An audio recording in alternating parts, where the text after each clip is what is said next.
Today's daf we're going to be learning is Bava Metzia daf Ayin Gimel. It's the daf of Shabbat. We're going to get started at the bottom of Ayin Bet and Mebet.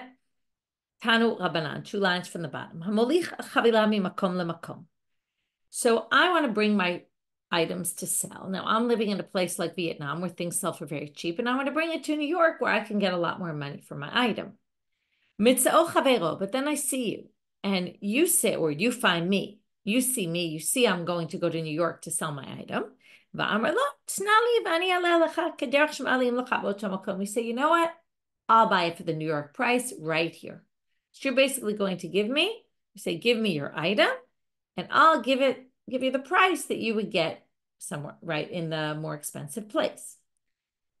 But what you basically say is, give it to me and I'll sell it in New York, and I will give you the money that I get from New York. So basically, it's like I'm loaning you the produce, which in Vietnam is worth $20, and you're going to go sell it in New York for $30. And you're basically going to give me the $30. So it's like you're taking something that's 20 and you're going to give me back 30. So what the Gemara is going to say, or this Braita is going to say, is it really depends on who assumes responsibility. Birashut mocher mutal. If the original owner says, I assume responsibility, you're now taking it from Vietnam to New York, and I'll assume responsibility, though, I say to you, then basically you're like my messenger and you're just bringing my items to sell. And when you sell them, you're selling my stuff. So it's not like you got something and you're giving back something more expensive, because you never really got it. You're just delivering my stuff to New York to sell there and bringing it back. But birshut lokach asur. But if you assume the responsibility as the person bringing the stuff from Vietnam to New York, then it's as if I'm giving it to you like a loan. When it comes to a loan, you assume responsibility. I give you money, you have responsibility for that loan. So basically, if that's the case, then it's going to be forbidden, because then it's viewed like a loan, and then you're basically giving me more money back. Hamolich, case number 2. Hamolich perot mimakom lemakom. Again, let's say I'm bringing things, or you're bringing things from Vietnam to New York. I'm bringing things. I want to bring things. Sorry, I got confused for a minute. It's the same case. I'm going to bring things from Vietnam to New York, and then and you find me, and you see that I'm going to do that. You say, give them to me, and meaning also you're assuming responsibility. And right, so you're going to take my stuff to sell there. And you say, you know what? I have that same produce in New York.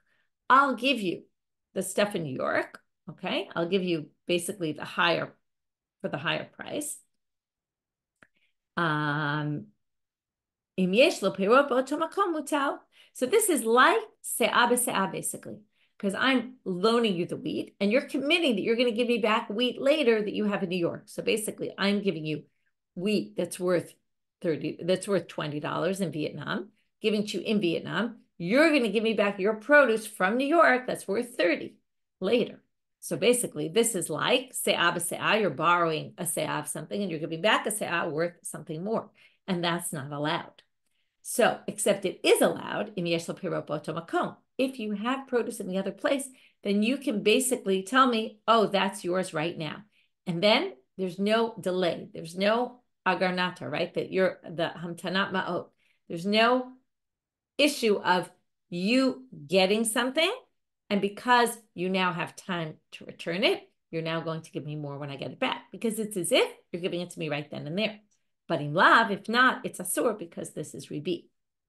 Now we're moving on to the next case. So this is somewhat like the other case where I was looking to sell things in the previous case, and you found me and said, oh, you want to sell that in the more expensive place? I'll do it for you. In this case, it's a bit different. You come to me and you say, listen, you have money. I will take your stuff. You live in New York. You say to me, it's very expensive. I understand. Your $20 can't buy you what $20 can buy you in Vietnam. I'll take your $20. I'll bring them to Vietnam. I'll buy you produce for that price. I'll buy you, right, at the cheaper rate. So you can do that, ve'enam chosheshin. Now, what's the problem? Theoretically, I am going to be gaining from that deal. Why am I gaining from that deal? Because I gave you $20 and in New York could only buy you X. And you're going to go to Vietnam with it and buy me way more. So I'm going to end up getting more. But this is not a problem. Even though theoretically it was like, right, I'm getting more for the fact that you had the money for X amount of time. So the answer is going to be that I am gaining money here. And yet it's not going to be interest because it doesn't have to do, the reason why there's a gain here is the benefit that you're gaining is not from having the money for longer. Okay, what's it from? My time, but we're going to have two different possibilities here. Rav Papa Amar Nicha Lehu de Megala Lehu Tara. You're actually gaining from something else. When I give you money to go to Vietnam, you go to Vietnam and people are going to know that you have money and they're going to see you. And every time you come to Vietnam with that money, whether I give you money and next time it'll be another person, next time another person, every time you go, people see you and they say, oh, this is obviously a guy who's pays to do business with him because, right, they were pays to do business with her because they're going to see you and say, hey, you constantly bring business to us and therefore they're going to like you and want to do business with you more. So that's the benefit you're getting by taking my money to Vietnam because you're building up business opportunities for yourself in Vietnam. Rav Acha Bered Rav Ika Amar Nicha Lehu de Mosle Gabayu. It's not that I'm going to open up business opportunities, but for you. But by me giving you money, you now go to Vietnam. And they already know you in the past, okay? Let's assume. And they trust you. So now you go to them and you say, listen, Michelle gave me $20 and she wants to buy X amount of produce from me, but I'm not going to make any money unless you discount it for me because I know you sell this amount of produce for this amount of money. And if I spend that kind of money, well, I'm going to not make any profit. So you basically say, lower the price for me so that I can give it to Michelle, right, in New York. So now that's what you're gaining by having my money because now you can go with that money and claim a discount and get a discounted rate. And with that, you'll make money on it. So the money making is for you. And that's why you're making money on the deal. And that's why this is good for you. And not because I've given you money, but because you're getting a good deal. So now they say, my benai, what's the relevant difference between these two options? Ika benayu tagra chadata. There's a difference if you went to a new place where you've never been before. Let's say you're always going to Vietnam, and then one time you go to Cambodia. And in Cambodia, they don't know if you're from a hole in the wall. So the first option is still true because now you're building business opportunities in Cambodia, and it's good for you. But if you think that the people in Cambodia are going to discount it for you because they know you're a middle person, they're not going to discount you anything. They don't know you at all. They don't trust you. And why are they going to trust you when you say, listen, I took this $20 from Michelle, and if I buy your stuff for $20, I'm not going to make any money off of it. Well, they might not trust you and believe you. Case number 4. Bisura azlu arba. In Surah, you could buy 4 se'ah for a zuz. Bekafre azlin shita. In Kafre, the prices were cheaper and you could get it for 6. Yaiv Rav Zuze lechamre. So Rav gave money to these donkey riders. V'kabila le onsa de orchaim. Rav said, I want you to go buy it in the cheaper market in Kafri. And I will assume all of the onus. I'll assume all responsibility. So if something happens to the money on the way, if something happens to the produce on the way back, I'm assuming responsibility. And then, because Rav assumed responsibility, that basically means that it wasn't like a loan. It wasn't like Rav was giving the donkey riders a loan, which they benefited from. But basically, Rav assumed all responsibility. So that meant that the Chamarim were just working as messengers of Rav. So they just took his money to somewhere else to buy. That's fine. Well, when Rav took it back, he took it back at the rate of 5, not at 6. And now the question is why? Why didn't he take 6? If there's no problem, there's no problem. To which they answer something very interesting. Adam Chashuv Shani. Rav was an important, prominent person, and prominent people need to act differently. So Rav needed to show, I wanted those show that I don't want anyone to think at all that there was interest here, so I'm going to take a bit less. And then commentators explain, well, how can he then take 5?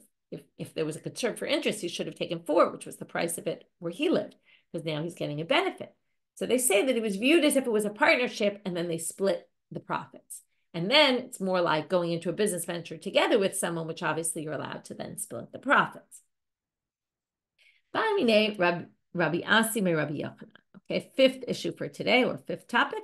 So Rabbi Asi asked Rabbi Yochanan the following question: Can you do the same thing with grutaot? Okay, going back to this, it's actually not a new case. Going back to the issue of the chamarim. So we have these donkey riders that are allowed to lower basically, we talked about the donkey riders going from New York to Vietnam and selling the stuff, buying stuff for cheaper. Can they do it when it's grutaot? Okay, grutaot are like scraps of metal and things like that. And the issue is that there's no real big market for this. So basically, you're not going to end up with either a big market, or you're not going to have done this in the past, in which case people will know you and lower the price. So both the reasons we gave before are really not relevant. In which case we can understand why Amarle Bikesh Rabbi Yishmael Rabbi Yossi Lasokim B'Klei Pishtan below Hinichu Rabbi, and Ikadamre Bikesh Rabbi Lasop B'Grutaot came below Hinichu Rabbi Yishmael Rabbi Yossi. So we have two different versions of what it was they were trying to do. Either it was linen clothing, which was not, apparently also doesn't have these issues associated with it, or whether it was grutaot, where there wasn't this big market for them, and therefore the reasons that we gave before why they're benefiting from it is a side benefit and not about the fact that they had the money are actually not really relevant. And in the end, it is that they're benefiting from having the money, and therefore the fact that they got the money for X amount of time and then only had to return it later and returned it with more, it appeared more like interest and therefore was not allowed. Again, it only appears like interest because this isn't a loan. This is a sale or doing business together, but it's like a loan and therefore it's an issue. Hardesa. Okay, this is really now topic number 5 because that was really previous. So topic number 5, pardesa. Can I give you money in the beginning of the season to lock in the wine before there's no real rate yet, and I'm basically buying at the lower rate that's at a lower rate now. Okay, the wine, you don't know what's going to happen with the wine. Will it grow? Will it not? Will it get ruined? How much wine will this field produce? So I give you money up front, and then I want to get the wine later for the price that we locked into. Okay, so either I give you money up front or we lock into a certain price, and now I want to get it when it's later and it's actually at already a higher price. So Rav Asal Ushmuel Shav. We have a machloket Rav and Shmuel. Rav says no way, no how. Shmuel says you can do this. Rav Asar, now we're going to see why. Rav forbade it. Because it's actually now worth more. This looks like I gave you money. You then had access to the money, and only later did you give it back to me. You gave it back to me. It was worth, right? The amount of wine I got was worth a lot more than because again, I'm getting wine for $10 a bottle rather than, right, later it's going to be worth $15 a bottle. So I'm getting the amount of wine, right, that I gave you $10, and I'm getting $15 worth of wine. But Shmuel Shari, because he says, because I took a big risk, because we have no idea if the wine's actually going to be good or not. So because I took a big risk, right, maybe most of the wine will spoil, and maybe the price of wine won't go up at all, and maybe wine will be worth less because most of the wine will be bad and it won't be worth a lot of money. Or, right, there's a lot of risk involved, or there's some risk involved, and therefore it doesn't really look like I paid you money up front, but it's not clear what I'm going to actually get back. Amar Rav Shimi Barchia umode Rav betore de nakish psidai. So now Rav Shimi Barchia says that Rav admits to Shmuel that I agree with you in a case of oxen.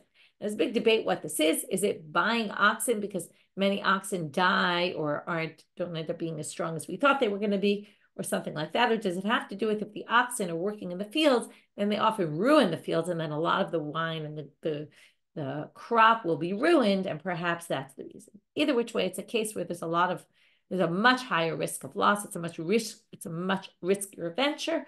And because of that, we're going to say that in that case, there's no concern for interest because it's just a very unclear, risky deal. And therefore it's unclear we're actually going to make money on this.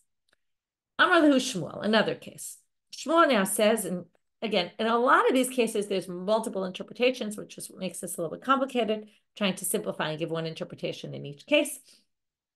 Okay, this is I'm going to go with Rabbeinu Hananel that basically says I buy the branches in the vine in the beginning of the season. Now, we have no idea what branches of the vine we're going to cut and what we're not, because we're going to leave a lot of branches there for things to grow for next year. Some of the branches are going to be cut. And he says the people who buy these branches, the issue here is that it's just not specific. We don't know exactly what branches we were referring to. They say to them, "Hafochu ba'ara kiechi dekane legufa da'ar, v'lo havi lehu kahal va'asu." Okay, so Shmuel said to the people who are buying these branches that you should try to do some sort of act of acquiring, showing you're acquiring the land in order to be able to get these branches that you're purchasing. Otherwise, it looks like it's a loan. Because again, it looks like you're giving money and then you're getting back items. And since it's unclear what exactly you were buying, then when you get it, it looks like you're actually getting more than what you started with.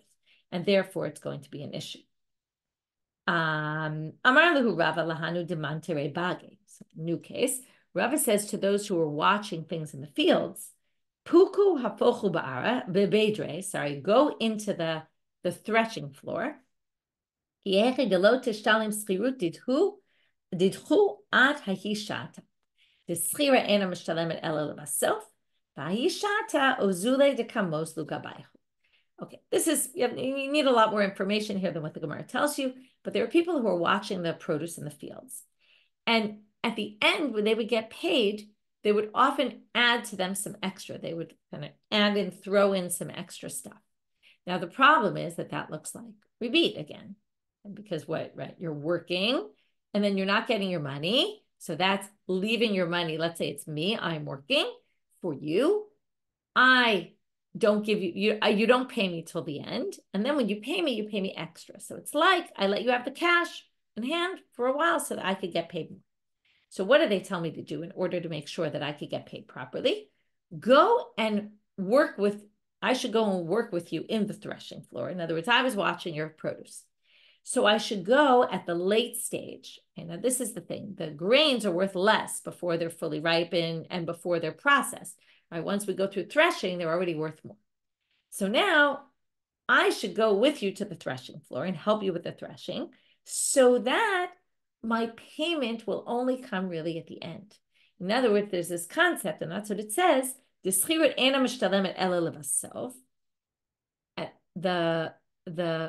When I work for you, it's not like I start today and therefore the clock starts ticking and you already owe me money. Then it would be more of an issue. Because then if I don't get paid, it's like I'm letting you keep the money. But if I work until the very last second, and now there's a debate about whether schirut mishtalemet from the beginning through the end, or is schirut only mishtalemet el basof. We've seen this argument before. This is saying that when I get paid as a worker's fee, I really only get paid at the end. That's when you're obligated to pay me. Now, if you decide to throw in some extra stuff, then you're basically determining my salary at that point. And you decide, oh, you know what? I'm going to give you your salary in grains at a higher, at a more valued price. Okay? Meaning you're going to throw in some extra, but you can determine my salary. You can decide, even if the worker's fee is X, you can decide to give me Y or X plus 5. That's fine. So therefore, if I work till the very last minute until you pay me, then if you decide to throw in extra, it's not a problem. But if you owed me the money before and then decide to throw in extra at the end, then it looks like a loan because you're keeping the money and then giving me more at the end for having taken the salary only at the end. So therefore, they tell me work until the very last minute, do the very last act so that I could get paid more without it being a rebate, an interest issue. Amalei Rabbanan l'Rava, new issue. Ka'achamar rebate. Hey, Rava, you seem to be doing interest. Why? It seems it's kind of odd that Rava would be doing interest. Well, they say the following to Rava. Now, apparently, the way sharecroppers would work then, usually we say sharecroppers make a percentage of the produce, but here it's the reverse. The sharecroppers would get the produce of the land until they finish working, and they would agree to give the owner of the land a certain amount. So everybody takes 4 and kicks, in other words, all the landowners take 4, let's say 4 se'ah of grain and kick out the arisim in Nisan. So the arisim in Nisan take X and they pay the owner of the field for, and then they leave the field and it goes back to the owner. But mar natalead iyar v'shakal shita.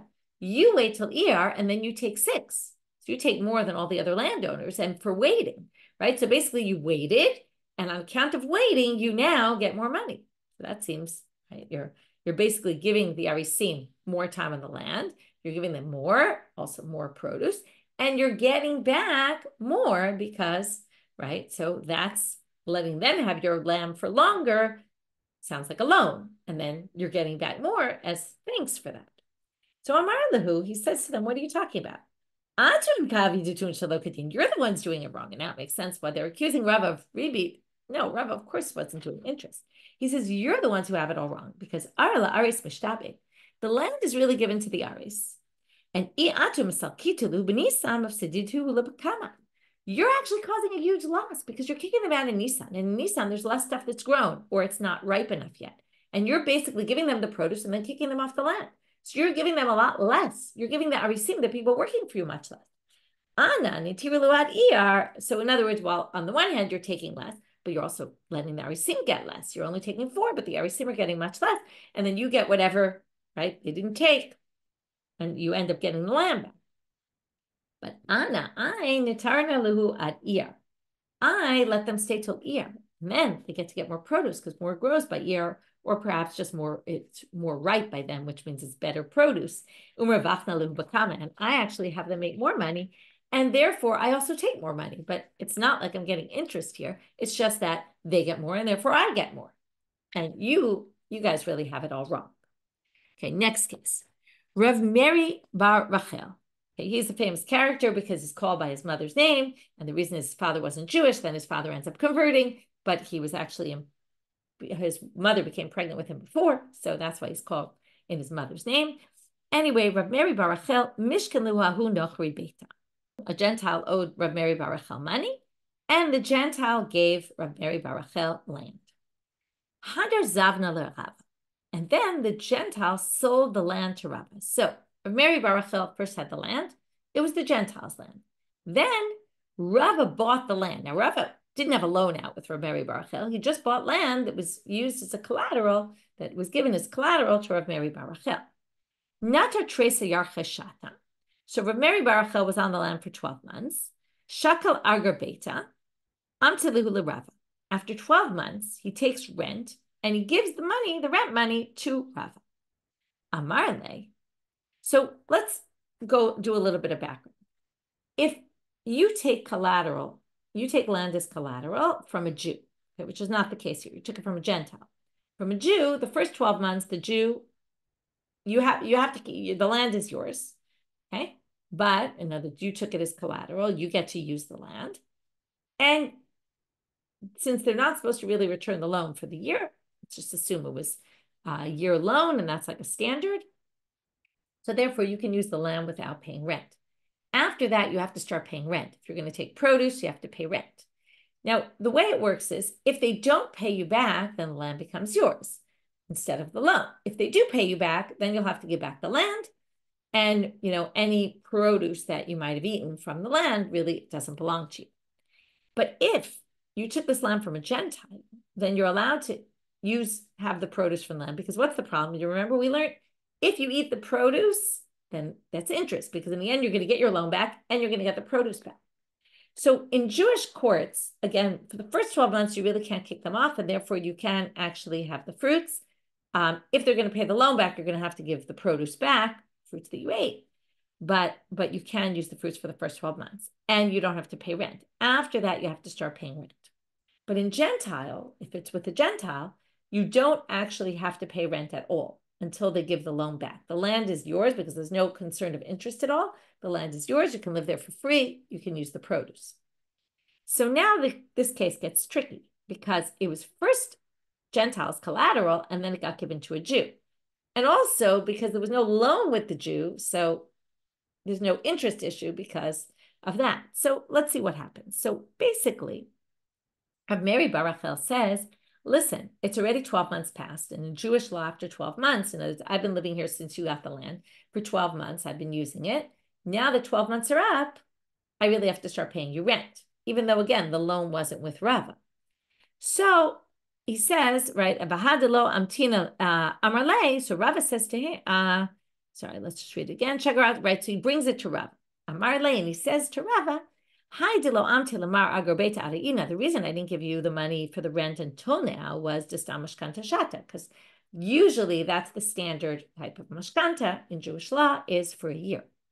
And if the Nochri wanted to kick me off, he wouldn't be able to either.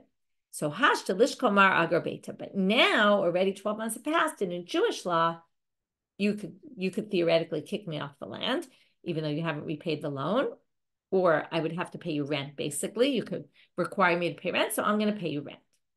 Comes Rav and he says, First of all, he says, when I bought this, I had no idea that this was collateral. This property was your collateral. And had I known that, I never would have bought it. This is for a totally different halacha because of Dina de Bar Metzra. This is if you own land, if you want to sell land, the first dibs goes to your neighbor. Now here, it's not really the neighbor, but really it should have gone to, you should have asked Rav Mary Barachel, did you want to buy the land first before Rava bought the land? Because he already was using the land. So he should have had first dibs like a Dina de Bar Metzra, even though he wasn't the neighbor, right? He didn't have the neighboring property, but it was like a Dina de Bar Metzra. But in any case, the commentaries say clearly Rav Mary Baruch wasn't interested in buying land. That wasn't just such an issue. In any case, Rava starts with that. And then he says, as long as this Gentile hasn't given you the money back, lo shakil agar beta, I'm not taking rent from you. Because I'm not going to take anything from you until this Gentile pays you. And basically what he's saying is, look, the deal was between you and the Gentile. And there's no reason, in other words, this is not between me and you. I don't have a loan out with you. So there's no interest issue. And I'm basically coming in place of the Gentile and rules with the Gentile where you didn't have to pay me rent. You didn't have to pay rent for using this land. So same thing with me. Okay, and again, both because the land originally was from the Gentile and also because there's no loan between him and Rava, and therefore there's no issue with it looking like interest because there is no loan there. Amalei Rava mi Barnash le Ravashi. He says, listen, Ravashi, I've seen a lot of rabbis accepting interest. Again, sounding like the earlier Rava case where it sounded like Rava was accepting interest, right? 2 stories ago, before we got to Rav Mary Barachel. So now what's this issue?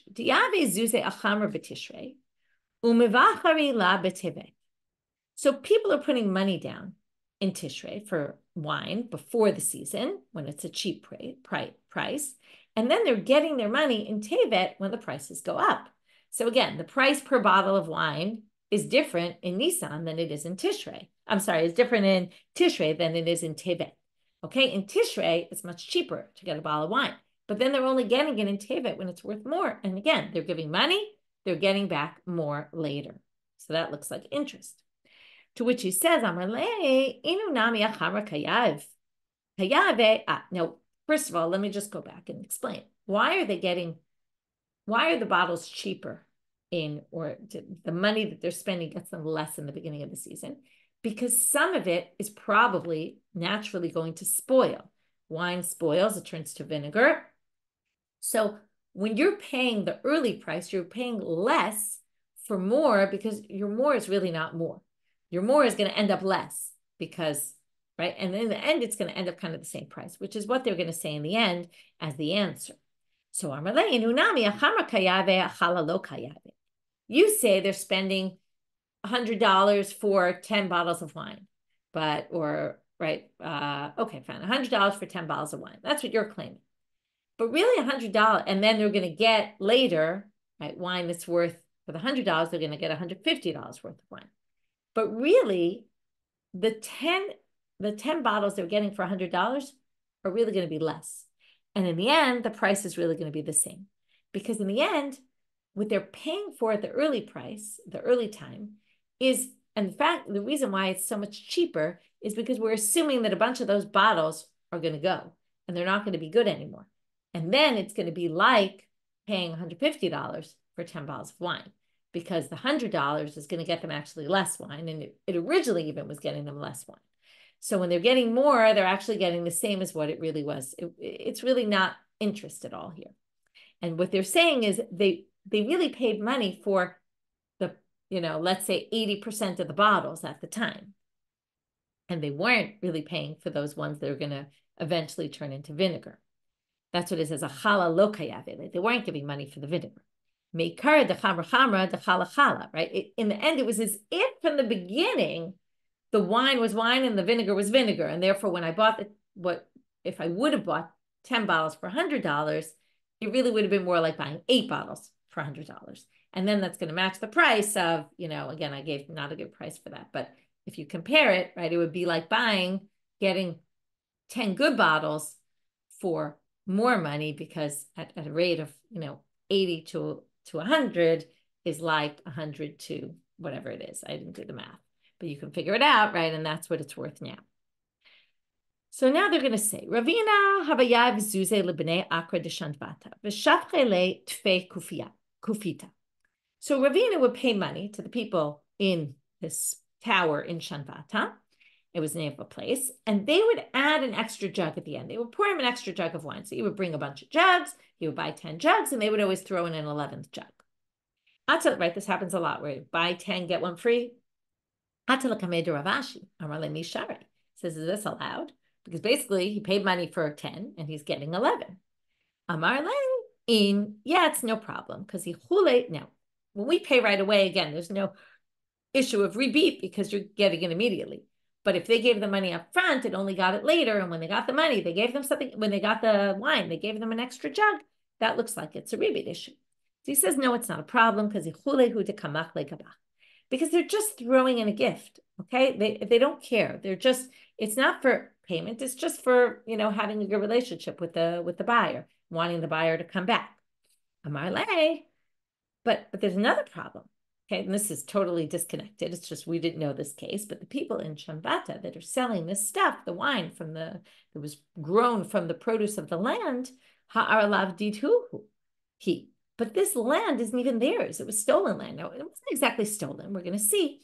They paid taxes for people. There were people who didn't pay taxes, and these rich people came in, paid the taxes for those people, and then used the produce of the land. So now he says to him, Amarle, that's not a problem, because because the fact is the land becomes the property of the one who pays the taxes, because that's the rule. The king said, the king said, and this is what we call Dina de Malchuta Dina, this is the rule of the land, of this country, or wherever this was, that the king ruled at the time that whoever pays the taxes gets the land is theirs. And that's why these people in Shanvata that were selling wine from fields that theoretically weren't theirs actually were theirs. And therefore that wasn't an issue either. Amalei Rav Papa le Rav. Mar Hane Rabbanan. So Rav Papa says to Rava, I see these rabbis, again, there was almost concern that these rabbis were doing things. I could see that they were confused a little bit, not confused, but thinking, oh, maybe this is interest, maybe this is interest. This actually isn't an interest issue. This is a totally separate issue about paying taxes of people's land. These rich, wealthy people would come, they would pay the taxes for the people's land, and then the people whose land it was would have to work for them. Okay, they would subjugate them, even though they were Jews.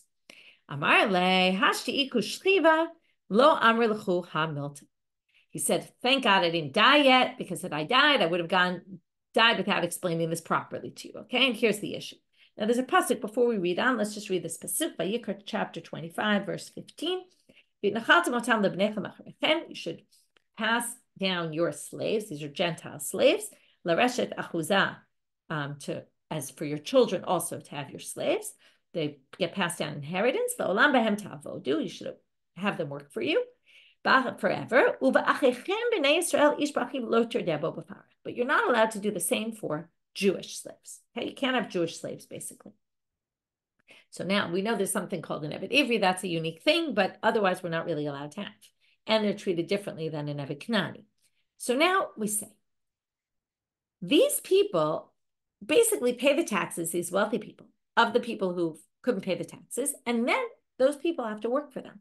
So they say, so comes Raven says, listen, it's good I didn't die yet because I'm going to explain to you the Hachi Amar of Sheshet. Rav Sheshet explained this.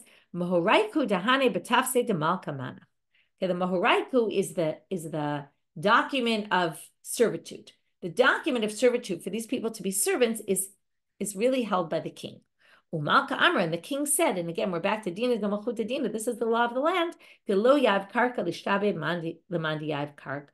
In other words, the one who doesn't give karga, the taxes, becomes a slave to the one who does. And that overrides the Torah law, basically, because this is the law of the land, and therefore what they're doing is okay.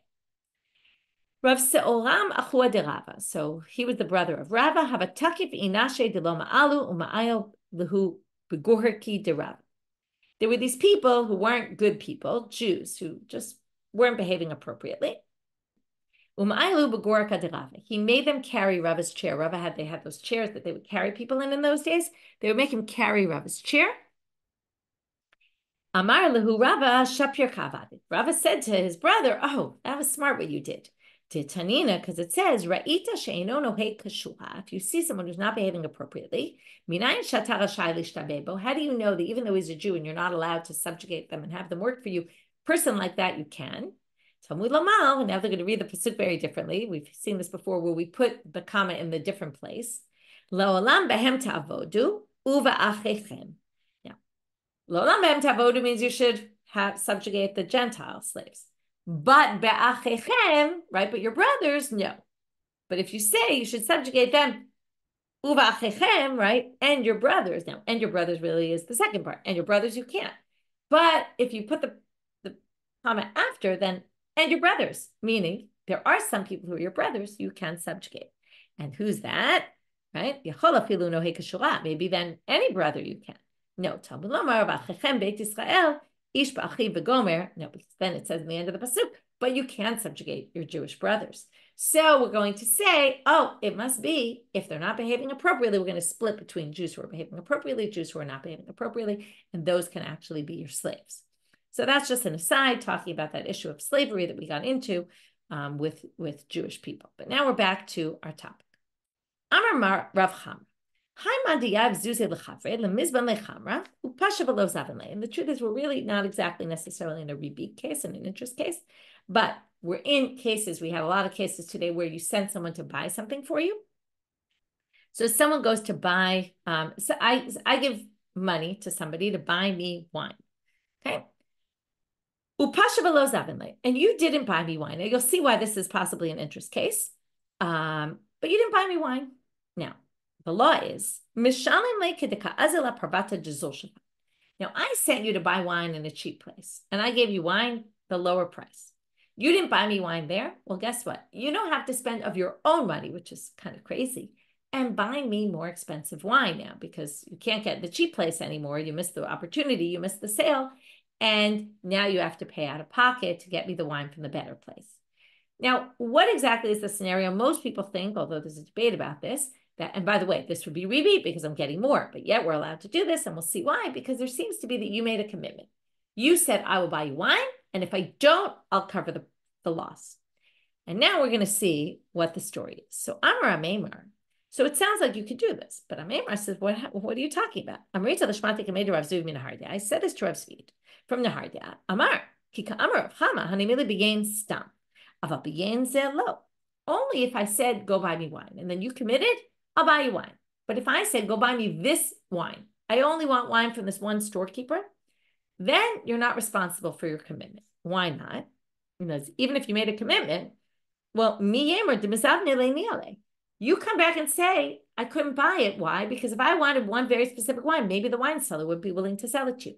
If I said any wine, you could have found somebody, and therefore you're responsible. But if I said I want a very specific wine, and the seller didn't want to sell it to you, well, then it's not your fault. And therefore, you don't have to complete the condition, which was, I'll buy you the wine for the higher price. But now Rav Ashi says, Afilu yen stam namila. The truth is, Rav Ashi says, even if it was any wine, you don't have to keep to your commitment. Why not? Now we get to a very famous sugya, which we've talked about a few times already. My taima asmachti v'asmachta lo kanya. You didn't really mean it when you promised this, and that's why it seems like there was some sort of commitment here. You didn't really mean it. it was a not serious commitment because you assumed you were definitely going to buy the wine. And you were just trying to convince me to give you the money to go do it. You didn't think that you weren't going to buy it. For whatever reason, we don't know why, but you didn't end up buying it. But when you said it, you didn't really mean it. Why, as my messenger, would you commit to something so absurd as taking money out of pocket? You're doing something for me, and now you're going to have to spend money out of pocket to replace them. Now, it's true, it's a loss for me because in the end, I can now only buy the wine more expensively, and I could have sent someone else who would have gotten it for me at the cheaper price. But still, it seems unreasonable that you would pay out of pocket. And asmachta is lo kanya. Now, you might remember we've seen there's a machloket about whether asmachta is kanya or not. Now they ask, now, if a sharecropper comes into your land, now we're going to say, according to Rav Ashi, who says asmachta lo kanya, well, what about this case? This sounds like asmachta also. If I'm a sharecropper and I go into your property and I say, listen, I'm going to work your land, and if I don't, I'll pay you back the best of the land. I'll pay you all the loss of your whole. Let's say I don't plant the field. I'm going to work as a sharecropper. I'm going to plant all the produce for you for the year, and then I just don't. And I promised you that if I don't, I'll pay you back all the produce with the best of the land, with the, the high quality. So Rav Ashi says, right, Rav Ashi is going to have to explain the Mishnah there. If asmachta lo kanya, then why does this work? Of course, a sharecropper is not going to want to take that kind of level of responsibility. They didn't really mean it. They just didn't think that they were going to not do anything on the land. Obviously, something happened and they didn't. We don't know why. But basically, what if they don't plant anything? So, and what's the difference between the cases? Why do we say that works and this one wouldn't work? This wouldn't be a serious commitment with the wine. So the answer, and a very interesting answer, hatam biyado, hachala biyado. To decide whether you're going to work the land or not, that's in your control. Okay, we don't know why he didn't do it, but it is in the sharecropper's control. Whereas whether someone will sell you wine or not, that's up to the seller. Maybe the sellers all didn't want to sell you. Maybe they didn't like the looks of you and they didn't want to sell it to you. So that's a different kind of commitment. When you don't have control over the commitment, and this is one of the big sugyas in terms of defining what is the asmachta. How do we know when you're serious and when you're not serious? If you don't have control over the outcome, then you can't really commit to something seriously. How can you commit to something that you can't control? But if you can control it, then you can seriously commit, and then you'd have to pay. Okay, we'll stop here for today. It's very hard to summarize this daf, so I'm not going to summarize each case. I'm just going to say that what we saw throughout this daf were a whole bunch of different cases where either things were rebeat, they weren't rebeat. We saw people suspecting others of doing rebeat, and then they explained, no, this really isn't interest. And we got into a whole bunch of different topics within the topic of interest of when things are considered rebeat and when they're not. With that, we'll finish for today. Wishing everyone a Shabbat Shalom and Shavua Tov.